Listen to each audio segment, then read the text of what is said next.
There's a story here, folks, that's really hard to even bring to you. We're talking about the Acolyte. We're talking about Star Wars. We're talking about Kathleen Kennedy and Leslye Headland. We are learning new things. We are connecting dots. This is the kind of video you cannot miss. Hang tight.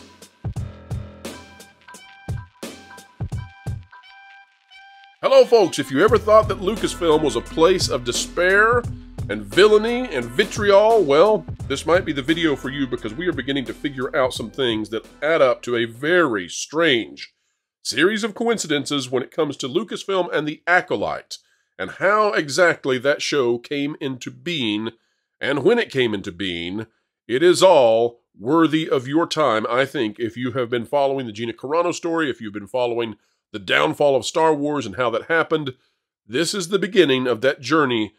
There have been some things said in the media now that give us the clues we need, the breadcrumbs we need to begin investigating this. Just the beginning, but let's bring the panel on right now. It's time to start up the campaign, because the Acolyte is indeed coming out this summer, and that means that we have to start drumming up support for it as best they can, and IGN is starting that off today. Here we go. This by Isaiah Colbert. Amandla Stenberg reveals how Star Wars The Acolyte was developed with her in mind. Oh my gosh, this is not going to be narcissistic at all. The message delivered to the Hunger Games. Confirmation of the DEI stuff. It sure is. Star Wars The Acolyte was developed explicitly with actor Amandla Stenberg. Showrunner Leslye Headland's message to Steinberg: no pressure. In a recent interview with Magazine C, Stenberg revealed how Headland pitched the concept of the upcoming Star Wars Disney Plus series, The Acolyte, with the 25-year-old The Hunger Games actor in mind.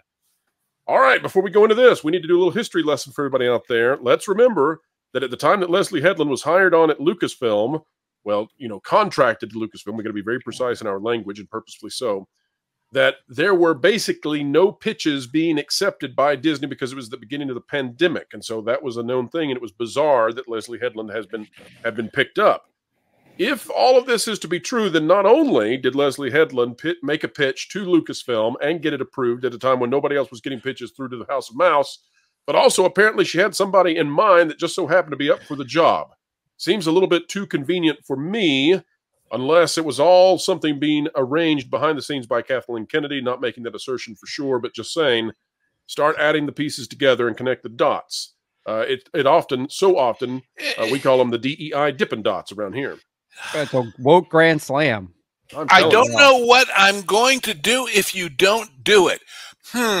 You're offering me a part in a Star Wars thing for a lot of money. Gee, how long can I wait before I tell you yes and make it look like I'm really thinking about maybe not? Well, let's read the quote so folks know what we're talking about. Break. All the artwork was conceptualized with my face. Oh, geez. A romance budding, folks. And Leslye was like, so I've been working on this for about 3 or 4 years for you. Okay, hold on, folks. This gets really strange.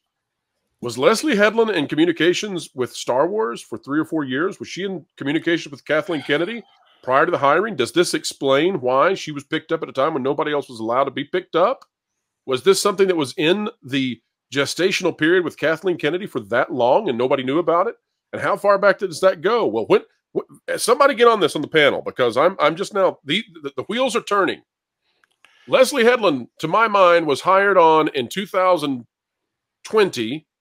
Okay, so if she had been working on this for 3 or 4 years, and if this was part of the pitch, so that puts that back into 2016, 2015-ish, sometime around there, that she would have had to started talking with Kathleen Kennedy if this indeed was in the works for that long, and it's a Star Wars story. So that puts her back into the place of a certain individual of very negative rapport.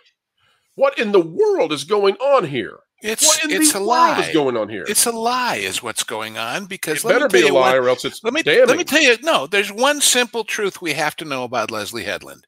She don't do nothing on spec. Period.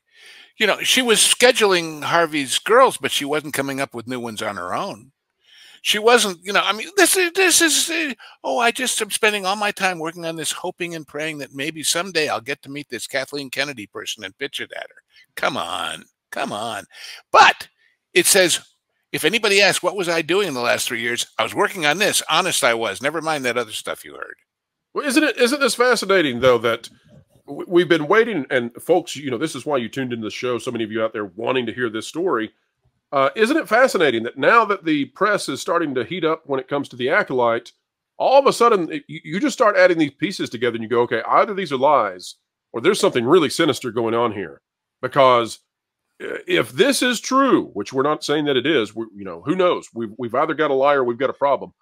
If it were true, this kind of gets us back into a place where Kathleen Kennedy was networking with someone who was heavily involved with a certain Weinstein. And it starts going back into the time when Weinstein was doing the stuff that he was doing. That I am second to nobody in believing in sinister stuff at Disney, but I don't buy this. I'll also point out that Amanda Stenberg was 17 in 2016. So you're saying that wait, 2016. Okay, so right, so I'm with you now. So she's at the age of becoming an adult when allegedly Leslye Headland begins fantasizing about having her be the lead role in this Star Wars thing that wasn't approved for 3 or 4 more years, and was approved at a time when Kathleen Kennedy was essentially, along with everybody else at Disney, not accepting pitches. This gets all kinds of weird. And this particular person, Amanda Stenberg, was ever since 2011, and when she was 10 years old. I'm sorry, I'm trying to track all this. I'm getting multiple sources here on her age, which sometimes that happens with child stars. She's been in Hollywood since 2011 at the Hunger Games at the latest, with Columbiana, and then Hunger Games in 2012. Yeah. So she's been in the Hollywood machine, if I'm being vague enough here, for a very long time. Let's keep going on the article, and then we'll come back to analysis of this. In a previous interview, Headland revealed the series, which Headland has described as Frozen meets Kill Bill, with Kurosawa influences, is a mystery thriller that focuses on the perspective of the Sith's battle against the Jedi. I know, it's so. Hold on, we got Frozen meets Kill Bill. You can't imagine Elsa in that kind of a. Let it go with samurai swords. I see. That's right. Let it flow, let it flow, let the blood come out. No, there you go. I have a really heavy load in this show. An abnormal load, Stenberg said. I don't know what that means. The crews are so hardcore. She's playing two characters. They're so hardworking. Yes, good and bad twins. It's like Parent Trap. It's like Urkel and Merkel. And it's very kind of hierarchical and competitive, and people work their blanks off. It's very different, I think, than what I've experienced on most American sets. It goes on to talk about this more with the High Republic and all that. But this beginning, folks, is really what we're paying attention to. She's saying everyone's lazy in Hollywood. Yeah. At least on the American side of things. Yeah. All right, panel. Now that we've read through this, what are your thoughts on this very bizarre story that sends the Acolyte way farther back than what we knew, and had this particular actress as the conceptualizing target way back before it ever was greenlit ostensibly by Kathleen Kennedy? What do you all think about this? Lou, I take it you don't believe it for a second. No, but, not even slightly. Let's get a weigh in from the rest. What do you all think? I think this just confirms exactly what we know about the Walt Disney Company and Lucasfilm. They are totally on board with the wokeness. Amanda Stenberg is a woke grand slam as far as casting goes. I mean, she's got the sexuality orientation. She's black. She's a woman. I mean, it all hits out of the park, and that's exactly what we know that the Walt Disney Company is looking for. They're being sued now, or there's an EEOC complaint because of the policies that they have in place for that. So I mean, as maybe the timeline doesn't add up, but as far as them specifically wanting an actress like her that has all of those qualifying identities, 100% believe that. That's exactly what they've been telling us for the past 5 years or more. Well, right, and it needs to be questions. Said. Let me show this, Mr. Ghost, and then your full-on analysis in terms of why this individual, the leading actor / actress, whichever way you want to put this. The reason why this person was selected to be the lead role for this, apparently, with Leslye Headland having, of course, after the lawsuit with Gina Carano, we found as Leslye Headland is highly involved, even financially, in punishing those who disagree with her ideologically. It might go back to this I believe this is a 2016 article out of Teen Vogue by Vera Papasova. Amanda Steinberg opens up about using they, them gender pronouns. And that's not necessarily the most interesting thing. perhaps the most interesting thing is that down below, and folks, you can go read this if you like to. This individual talks about how there's not an identification with either male or female, so not boy, not girl. And in terms of how people, were going to respond to that, Mandela said, "I'm allowed to explore myself and how I see myself in the world, however the blank I want." So that's what is going on here all the way back in 2016 before this was popular. So that may have had something to do with the selection process in terms of Leslye Headland and what she's interested in promoting. Right. And why she would be paying attention this far back. 100%. And this all before she was outside of the realm of being underage. All right. Lou, then Culture. Culture's chomping at the bit, but Lou, I promised you a spot on this. Stop chomping and go, Culture. Mine isn't that interesting. Oh, okay. So I want to present what happened in 2019. Repackage it, Culture. What do we got? Well, at the Rinse of Soybeans premiere. I mean, no. Wait, what was it? The Rise of Skywalker. Wait a minute. Has that ever been said before? Have I missed this one? I stole it from Doomcock, so it's fine. Good grief, that's anyway, clever. Yeah, but look, Leslye Headland came out and did the Queen Kathy begging line. That was at that premiere. At the red carpet, yeah, I remember that. So you have to question now. Did she already have the gig when she went begging at Queen Kathy's feet back in 2019? So did she already have it? Because they announced it in 2020.